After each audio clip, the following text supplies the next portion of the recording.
From a face on the silver screen to the face of a nation, Ronald Reagan and his administration is a very much prominent part of the history of the United States. First off, we will have Georgia, who will present a brief background on Reagan's life, which will be followed by Zach, who will explain Reagan's foreign policy. Then we will have Krutik explaining Reagan's domestic policies, and lastly, Robbie, with Reagan's lasting legacy. Ronald Reagan was born on February 6, 1911. Growing up, he was initially a liberal Democrat and chose the entertainment path as his career. In 1937, he signed a 7-year contract with Warner Bros. Studios. Here he appeared in more than 50 films over the next 3 decades. During World War II, he served as captain while making training films in the Army. He was disqualified from direct combat due to his poor eyesight. As he returned from war, he worked as the president of the Screen Actors Guild in Hollywood. During this time, he met his future wife, Nancy Davis, who was on the Hollywood blacklist at the time. With his movie career in decline, he toured the United States as a public relations representative for GE. This is when his political views shifted from liberal to conservative. He spoke out against excessive government regulating and inefficient spending, which happened to be central themes during his term as president. Reagan gained popularity as he gave well-received, televised conservative speeches. Eventually, Reagan served 2 full terms as a California governor from the years 1967 to 1975. He then ran for president as a Republican and won the election along with his vice president, George Bush. Reagan served 2 terms starting in 1981 to 1989. During his terms as president, Reagan was a conservative icon and led the country into success. Ronald Reagan's domestic policy was mainly the policy of Reaganomics, which was applied to the economy of President Ronald Reagan in 1981. Reaganomics was in response to stagflation. Now, stagflation is when an economy is suffering from both high inflation and a high unemployment rate. Now, this was caused by heavy government spending on the Great Society and the Vietnam War, and this causes severe damage to the economy, stunting its overall growth. Now, Reaganomics had 4 pillars to combat the high inflation rate. First was to cut the federal tax. Now, Reagan first applied a 70 to 50% tax cut for all top-income Americans. But then, for example, he later reformed the Economic Recovery Act in 1981, which included a 25% reduction in marginal taxes for individuals, which was phased over 3 years.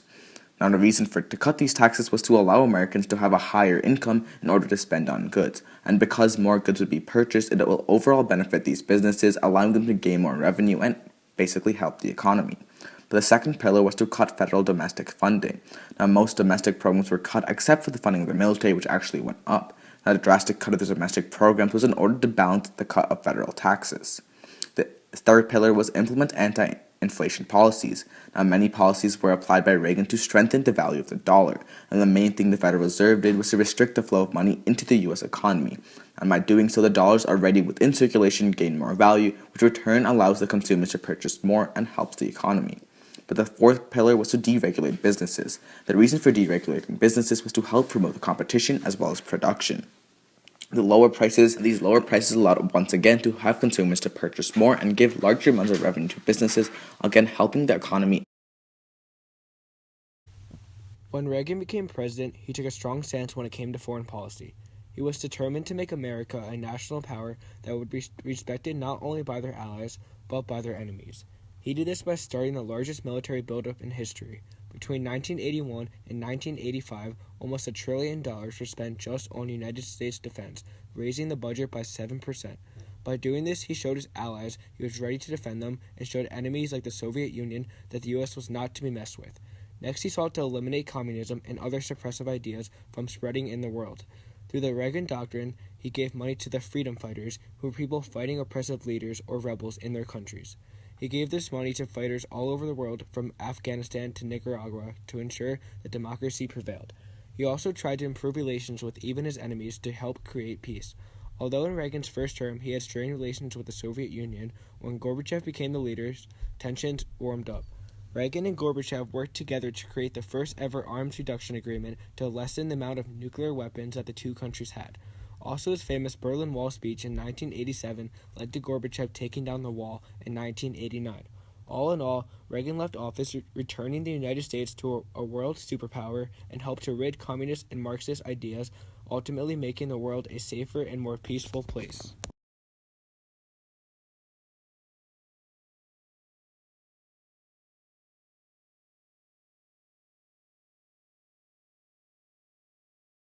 Next, the pros for Reagan are that he ended the Cold War peacefully. He was able to reduce the amount of nuclear weapons in the world. He also restored hope in the government. His great leadership and personality restored some faith in the government that were lost due to the previous presidents. His famous quote, "Are you better than you were 4 years ago?" was true with some Americans. Decision, it might be well if you would ask yourself, are you better off than you were 4 years ago?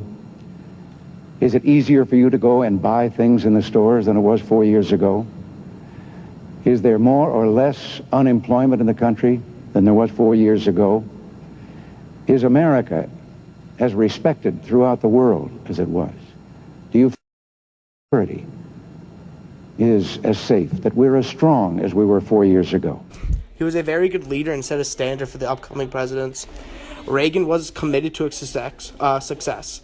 The cons. Reagan increased the wage gap significantly. At his time, the top 1% of richest people owned 39% of the industry. He also spent a lot of money on military. Yes, some of it was needed to end the Cold War, but there could have been less spending. He was also made the U.S. a debtor nation, which would now have debt with other countries. Another thing Reagan did was damage the cities a lot. He cut a lot of the spending towards the cities and increased poverty. The tax cuts contributed to this. He also is somewhat responsible for the increase of homeless people in the United States. Many of the homeless people were veterans from the Vietnam War as well. Yes, part of that is dealing with so many people returning to the U.S. is difficult, but veterans should not be homeless.